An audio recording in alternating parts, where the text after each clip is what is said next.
অধিৱেশন নহয়, এয়া হৈছে অসমীয়া জাতিৰ অধিৱেশন, এয়া হৈছে অসমীয়া ভাষা সাহিত্য কৃষ্টি সংস্কৃতিৰ অধিৱেশন।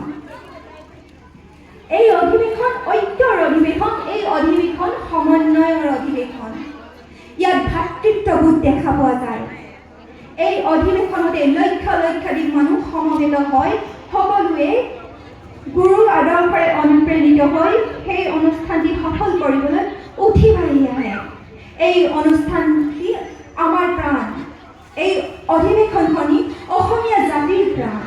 সেয়ে বাপ বান্ধৱ শ্ৰীমন্ত শংকৰদেৱ সংঘৰ সকলো সেৱক সেৱিকা, আহক আজি আমি সংকল্পবদ্ধ হওঁ এই শ্ৰীমন্ত শংকৰদেৱ সংঘ অনুষ্ঠানটি আৰু সুদৃঢ় কৰি ৰাখিবলৈ। এই অনুষ্ঠানটি যাতে ভৱিষ্যতে আৰু আগবাঢ়ি যায় সেইবাবে আমি সংকল্পবদ্ধ হওঁ, কিয়নো যিমানেই শ্ৰীমন্ত শংকৰদেৱ সংঘ অনুষ্ঠানটি সুদৃঢ় হ'ব, সিমানেই সুদৃঢ় হ'ব অসমীয়া জাতি আৰু অসমীয়া ভেটি।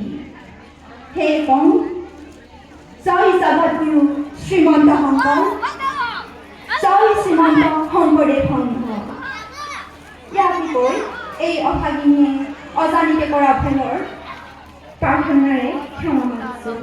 কোটি কোটি ধূলা